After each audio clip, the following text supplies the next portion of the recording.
আপনার সামনে নতুন একটা ইন্টারফেস চলে আসবে। এখান থেকে আপনি নিচের দিকে লক্ষ্য করবেন যে এখান থেকে ক্রিয়েট অ্যাকাউন্ট অপশনের উপর জাস্ট আপনি কি করবেন, ক্লিক করবেন। ঠিক আছে, ক্রিয়েট অ্যাকাউন্ট অপশনের উপর আপনি ক্লিক করবেন। ক্লিক করার সঙ্গে সঙ্গে আপনার সামনে নতুন একটা ইন্টারফেস চলে আসবে। এখান থেকে চাইলে আপনি আপনার জিমেল অথবা আপনি আপনার ফোন নাম্বার দিয়ে অ্যাকাউন্টটা ক্রিয়েট করে নিতে পারেন। জিমেল অথবা ফোন নাম্বার যে কোনো একটার উপর চাপ দিবেন, দেওয়ার পর আপনি এখান থেকে জিমেল দিয়ে ক্রিয়েট করলে জিমেলটা বসাই দিবেন, তারপর লগইন পাসওয়ার্ড, তারপর এখান থেকে আবারও লগইন পাসওয়ার্ড। এই দুই জায়গায় আপনি ভুল করেন, এখানে আপনি একটা পাসওয়ার্ড দিবেন, তারপর এখানে একই পাসওয়ার্ডটা আবার বসাই দিবেন। দেওয়ার পর আপনি কি করবেন, এখান থেকে মাস্ট বি নিচের দিকে লক্ষ্য করলে দেখতে পারবেন যে এখান থেকে সাইন আপ অপশন আছে।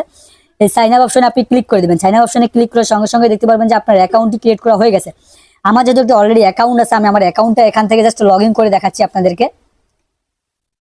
তো ইতিমধ্যে আমার অ্যাকাউন্টটা লগ ইন করা হয়ে গেছে। দেখতে পাচ্ছেন এখান থেকে আমরা আমার অ্যাকাউন্টটা লগ ইন করে দেখতেছি যে আমাদের অ্যাকাউন্টে বর্তমানে 342 টাকার মতো আছে, 342 টাকার মতো আছে। ঠিক আছে, এবং আপনি এখান থেকে বেশি বেশি আর্নিং কিভাবে করবেন, বেশি বেশি আর্নিং করার জন্য আপনাকে কি করতে হবে, এখান থেকে যে স্কাইন অপশন আছে, এই স্কাইন অপশনে আপনাকে ক্লিক করতে হবে। ক্লিক করার পর আপনাদের সামনে নতুন একটা ইন্টারফেস চলে আসবে। ঠিক আছে, আমি স্কাইন অপশনে জাস্ট ক্লিক করে দিচ্ছি। এখান থেকে স্কাইন অপশনে ক্লিক করে দেওয়ার পর দেখতে পারবেন যে আপনাদের সামনে নতুন একটা ইন্টারফেস চলে আসবে এই জায়গায়। আপনি এখানে জাস্ট একটু লোডিং নিচ্ছে নেট প্রবলেমের কারণে। ঠিক আছে, নেটটার প্রবলেমের কারণে একটু লোডিং নিচ্ছে। তারপর এখানে দেওয়া আছে link with the phone number, এখানে আপনি ক্লিক করবেন। করার পর এখান থেকে আপনার ফোন নাম্বারটা বসাই দিয়ে আপনি হোয়াটসঅ্যাপটা এখান থেকে কানেক্ট করে নেবেন। ঠিক আছে, মূলত এটা হচ্ছে আপনাদের প্রথম পদ্ধতি যে আপনি কিভাবে এখান থেকে হোয়াটসঅ্যাপটা অ্যাড করবেন। তারপর আপনার যখন ব্যালেন্সটা হয়ে যাবে, ব্যালেন্সটা আপনি উইথড্র করার জন্য আপনাকে কি করতে হবে, এখানে ক্যাশ আউট অপশনে ক্লিক করতে হবে।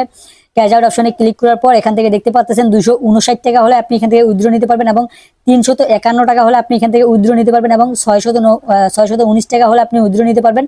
এবং উইথড্রওয়াল অ্যামাউন্ট হচ্ছে এখান থেকে দেখতে পাচ্ছেন, এখান থেকে অ্যামাউন্টগুলো দেখতে পাচ্ছেন। তারপর এখান থেকে আপনি অ্যাড এ নিউ কার্ডে ক্লিক করতে পারবেন। Add a new card click করার পর এখান থেকে সিলেক্ট মেথড, আপনি এখানে সিলেক্ট মেথডে ক্লিক করার পর এখান থেকে বিকাশ নগদ রকেট সিলেক্ট করবেন। ঠিক আছে, সিলেক্ট ওয়ালেটে আপনাদের সুবিধাতে আমি দেখা দিচ্ছি। এখানে সিলেক্ট ওয়ালেটে সর্বপ্রথম ক্লিক করবেন। করার পর এখান থেকে বিকাশ নগদ রকেট সিলেক্ট করবেন। তারপর এখানে হোল্ডার নেম বলতে আপনার একটা নাম বসাই দিবেন। ঠিক আছে, যে কোনো একটা নাম বসাই দিবেন। বিকাশ নগদ রকেট সিলেক্ট করার পর একটা নাম বসাই দিবেন। তারপর এখানে অ্যাকাউন্ট নাম্বার বলতে আপনার বিকাশ নগদ রকেট যেটা সিলেক্ট করেছেন তার নাম্বারটা বসাই দেওয়ার পরে নিচের দিকে লক্ষ্য করলে দেখতে পারবেন যে এখান থেকে যে সেভ অপশন আছে, সেভ অপশনে ক্লিক করলে আপনার অ্যাকাউন্টটা এখান থেকে সেভ করে নিতে পারবেন। ঠিক আছে, আপনার অ্যাকাউন্টে এখান থেকে সেভ করে নেবেন। সেভ করে নেওয়ার পর এখান থেকে আপনার ব্যালেন্সগুলো আপনি এখান থেকে ট্রান্সফার করে আপনার বিকাশ নগদের মাধ্যমে নিতে পারবেন।